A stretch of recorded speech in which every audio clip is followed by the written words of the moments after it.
በምድርም ቀድሞ በአብርሃም ዘመን ከሆነው ራብ በላይ ራብ ሆነ። ይስሐቅም ወደ ፍልስጥኤም ንጉሥ ወደ አቢሜሌክ ወደ ጉራራ ሄደ። እግዚአብሔር ተገለጠለት እንዲህም አለው፣ ወደ ግብፅ አትውረድ፣ እኔ በምልህ ምድር ተቀመጥ እንጂ። በዚህች ምድር ተቀመጥ፣ ከአንተ ጋርም እሆናለሁ፣ እባርክሃለሁም። እነዚህንም ምድሮች ሁሉ ለአንተም ለዘርህም እሰጣለሁና ለአባትህ ለአብርሃም የማልሁለትንም መሐላ አጸናለሁ። ዘርህንም እንደ ሰማይ ከዋክብት አበዛለሁ። እነዚህንም ምድሮች ሁሉ ለዘርህ እሰጣለሁ። የምድርም አሕዛብ ሁሉ በዘርህ ይባረካሉ። አብርሃም ቃሌን ሰምቷልና ፍርዴን፣ ትእዛዜን፣ ሥርዓቴን፣ ሕጌንም ጠብቋልና። ይስሐቅም በጌራራ ተቀመጠ። የዚያም ስፍራ ሰዎች ስለ ሚስቱ ጠየቁት። እርሱም እህቴ ናት አለ። የዚህ ስፍራ ሰዎች ለርብቃ ሲሉ እንዳይገድሉኝ ብሎ ሚስቴ ናት ማለት ፈርቷልና፣ እርሷ ውብ ነበረችና። በዚያም ብዙ ቀን ከተቀመጠ በኋላ የፍልስጥኤም ንጉሥ አቢሜሌክ በመስኮት ሆኖ ጎበኘ። ይስሐቅም ሚስቱን ርብቃን ሲዳራ ታየ። አቢሜሌክም ይስሐቅን ጠራ፣ እንዲህም አለው፣ እነሆ ሚስትህ ናት፣ እንዴትስ እርሷን እህቴ ናት አልህ? ይስሐቅም በእርሷ ምክንያት እንዳልሞት ብዬ ነው አለው።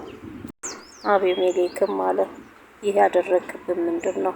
ከሕዝብ አንዱ ከሚስት ጋር ሊተኛ ጥቂት በቀረው ነበር፣ ኃጢአትንም ልታመጣብን ነበር። አቢሜሌክም ሕዝቡን ሁሉ ይህን ሰው ሚስቱንም የሚነካ ሞትን ይሙት ብሎ አዘዘ። ይስሐቅም በዚያች ምድር ዘርን ዘራ። በዚያች ዓመትም 100 እጥፍ አገኘ። እግዚአብሔርን ባረከው። ባለጠጋ ሰውም ሆነ፣ እጅግ እስኪበልጥ ድረስም እየጨመረ ይበዛ ነበር። የበግና የላም ከብትም ሎሌዎችም እጅግ በዙለት። የፍልስጤም ሰዎች ቀኑበት። በአባቱ በአብርሃም ዘመን የአባቱ ሎሌዎች የማሷቸውን ጉድጓዶች ሁሉ የፍልስጤም ሰዎች ደፈኗቸው፣ አፈርም ሞሉባቸው። አቢሜሌክም ይስሐቅን ከእኛ ተለይተህ ሂድ፣ ከእኛ ይልቅ እጅግ በርትተሃልና አለው። ይስሐቅም ከዚያ ሄደ፣ በጌራራም ሸለቆ ሰፍሮ በዚያ ተቀመጠ። ይስሐቅም በአባቱ በአብርሃም ዘመን ቆፍሯቸው የነበሩትን የውሃ ጉድጓዶች ደግሞ አስቆፈረ።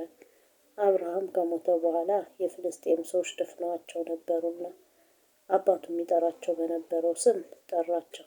የይስሐቅ ሎሌዎችም በሸለቆ ውስጥ ቆፈሩ፣ በዚያም የሚመነጭ የውሃ ጉድጓድ አገኙ። የጌራራ አገር እረኞች ከይስሐቅ እረኞች ጋር ውሃው የእኛ ነው ሲሉ ተከራከሩ። የዚያችንም ጉድጓድ ስም ኤሴቅ ብሎ ጠራት፣ ለእርሷ ሲሉ ተጣልተዋልና። ሌላ ጉድጓድም ማሱ፣ ስለ እርሷም ደግሞ ተጣሉ፣ ስሟንም ስጥና ብሎ ጠራት። ከዚያም እልፍ ብሎ ሌላ ጉድጓድ አስቆፈረ፣ ስለ እርሷም አልተጣሉም፣ ስሟንም ርሆቦት ብሎ ጠራት፣ እንዲህ ሲል፣ አሁን እግዚአብሔር አሰፋልን፣ በምድርም እንበዛለን። ከዚያም ወደ ቤርሳቤህ ወጣ። በዚያችም ሌሊት እግዚአብሔር ተገለጠለት፣ እንዲህም አለው፣ እኔ የአባቴ የአብርሃም አምላክ ነኝ፣ አትፍራ፣ እኔ ከአንተ ጋር ነኝና እባርክሃለሁ፣ ስለ ባሪያዬ ስለ አብርሃም ዘርህን አበዛለሁ። በዚያም መሠዊያን ሠራ፣ የእግዚአብሔርንም ስም ጠራ። በዚያም ድንኳን ተከለ። የይስሐቅም ሎሌዎች በዚያ ጉድጓድ ማሱ። አቢሜሌክና የሙሽራው ወዳጅ አኮዘት የሠራዊቱም አለቃ ፊኮል ከጌራር ወደ እርሱ ሄዱ። ይስሐቅም ለምን ወደ እኔ መጣችሁ? እናንተ ጠልታችሁኛል፣ ከእናንተም ለይታችሁ አሳዳችሁኛል አላቸው። እነርሱም አሉት፣ እግዚአብሔር ከአንተ ጋር እንዳለ በእርግጥ አየን። ስለዚህም በእኛና በአንተ መካከል መሐላ ይሁን። እኛ አንተን እንዳልነካንህ፣ በጎነትንም ብቻ እንዳሳየንህ፣ በደህናም እንደሰደድንህ፣ አንተም ክፉ እንዳትሰራብን ቃል ኪዳን ከአንተ ጋር እናድርግ አለን። አንተ አሁን ከእግዚአብሔር ዘንድ የተባረክህ ነህ። ይስሐቅም ማዕድ አቀረበላቸው፣ በሉም ጠጡ። ማልደውም ተነሱ፣ እርስ በርሳቸውም ተማማሉ። ይስሐቅም አሰናበታቸው፣ ከእርሱም ወጥተው በደህና ሄዱ። በዚያም ቀን የይስሐቅ ሎሌዎች መጡ፣ ስለ ቆፈሩትም ጉድጓድ ውሃ አገኘን ብለው ነገሩት። ስሟንም ሳቤህ ብሎ ጠራት። ስለዚህም የከተማይቱ ስም እስከ ዛሬ ድረስ ቤርሳቤህ ነው። ኤሳውም 40 ዓመት ሲሆነው የኬጢያዊ የብኤሪን ልጅ ዮዲትን የኬጢያዊ የኤሎንን ልጅ ቤሴሞትንም ሚስቶች አድርጎ አገባ። እነርሱም የይስሐቅንና የርብቃን ልብ ያሳዝኑ ነበር።